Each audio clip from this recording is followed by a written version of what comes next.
हरे कृष्णा। राधे राधे दोस्तों। वैशाख मास में जो व्यक्ति सूर्य उदय से पहले उठकर स्नान करते हैं, भगवान विष्णु जी की पूजा करके कथा सुनते हैं, वे मोक्ष के भागी होते हैं। आज हम आपको वैशाख मास की पवित्र तिथियों में सुनी जाने वाली कहानी सुनाने जा रहे हैं।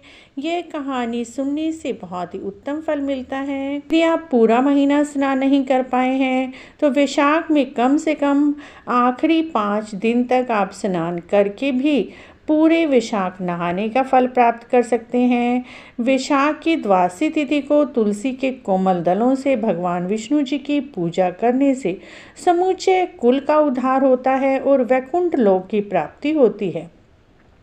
जो मनुष्य त्रयोदशी तिथि को दूध, दही, शक्कर, घी, मधु इन 5 द्रव्य से भगवान विष्णु जी की पूजा करते हैं, स्नान कराते हैं, पंचामृत का भोग लगाते हैं, उससे भी बहुत उत्तम फलों की प्राप्ति होती है। भगवान विष्णु जी को पंचामृत का भोग लगाना और पंचामृत से स्नान कराना अत्यंत उत्तम है। तो हम आज आपसे अक्षय फल देने वाली और पुण्य देने वाली कथा शेयर कर रहे हैं। प्राचीन काल में कश्मीर देश में देवव्रत नामक एक ब्राह्मण थे। उनके सुंदर रूप वाली एक कन्या थी जिसका नाम मालिनी था।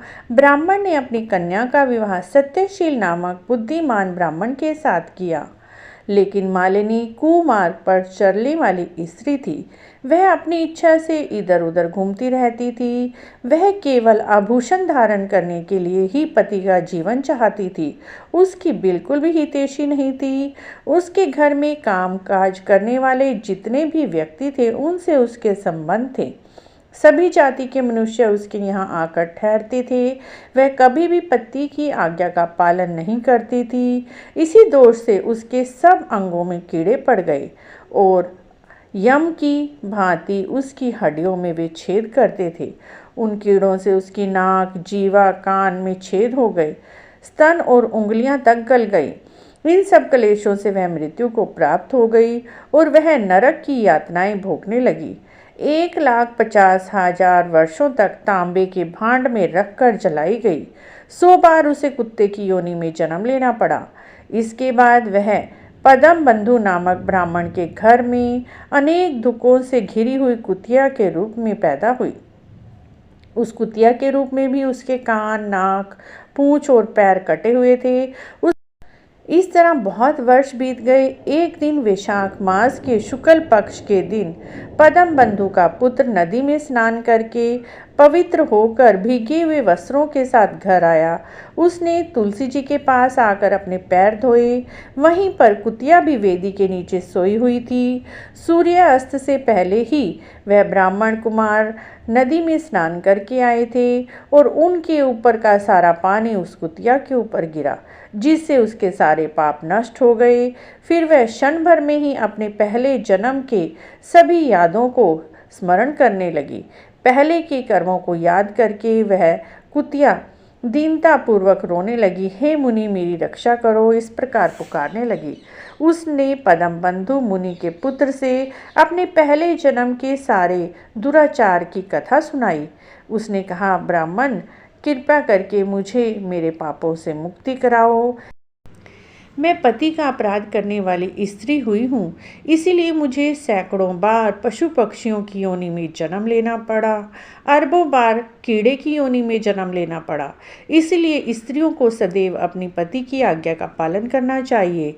ब्राह्मण, आज मैं आपकी दृष्टि से सम्मुख आई हूँ, कृपा करके मेरा उद्धार करो और मुझे इस घृणित योनियों से मुक्त कराओ। इस पापचारिणी को वैशाख शुक्ल पक्ष के पुण्य प्रदान करो, जिसके पुण्य से मैं भी पुण्यवान होकर स्वर्ग को प्राप्त हो सकूं। लेकिन उस ब्राह्मण पुत्र ने उसको कहा, सब प्राणी अपने किए हुए कर्मों से ही दुख सुख का फल भोगते हैं। जैसे सांप को दिया हुआ शक्कर मिश्रित दूध केवल विष ही पैदा करता है, उसी प्रकार पापी को दिया हुआ पुण्य भी पाप में ही सहायक होता है। मुनि कुमार के ऐसे कहने पर कुतिया दुख में डूब गई और उनके पिता के पास जाकर रोने लगी।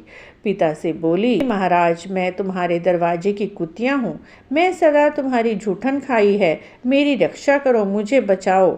गृहस्थों का और महात्माओं का नियम है घर में रहने वाले पालतू जीवों की रक्षा करना, उनका उद्धार करना। इस प्रकार उस कुतिया की सारी बातें सुनकर मुनिराज ने अपने बेटे से कहा, बेटा तुमने कुतिया से ऐसे वचन क्यों कहे?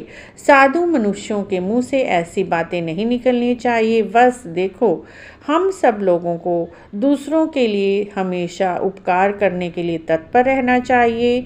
चंद्रमा, सूर्य, वायु, रात्रि, अग्नि, जल, चंदन और वृक्ष और साधु पुरुष सदा दूसरों की भलाई में लगे रहे।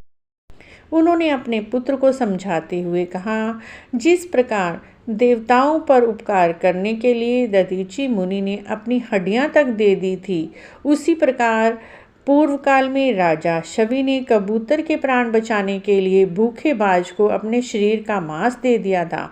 पहले इस पृथ्वी पर जीमुत वाहक नामक राजा हुए। उन्होंने एक सर्प के प्राण बचाने के लिए महात्मा गरुड़ को अपना जीवन समर्पित कर दिया था। इसीलिए ब्राह्मणों को भी दयालु होना चाहिए। क्या इंद्रदेव शुद्ध जल की वर्षा केवल शुद्ध स्थानों पर ही करते हैं? वे अपना जल शुद्ध और अशुद्ध दोनों स्थानों पर बरसाते हैं।